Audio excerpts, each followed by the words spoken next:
Botanical gardens. Government botanical gardens हे 22 हेक्टरमध्ये पसरलेले उटीमधील प्रसिद्ध पर्यटन स्थळांपैकी एक आहे. हे वनस्पती, झुडपे, विदेशी आणि देशी फुले, फन, औषधी वनस्पती, बोन्साई आणि झाडांच्या हजारो प्रजातींचे घर आहे. बोटॅनिकल गार्डनमध्ये इटालियन शैलीमध्ये मांडलेल्या औषधी वनस्पती आणि फन व फुलांना समर्पित विविध लॉन्स आपल्याला बघायला मिळतील.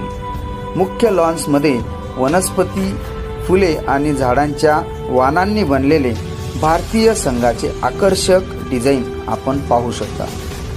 लोअर गार्डनमध्ये फनच्या 127 प्रजाती आपल्याला पाहायला मिळतील.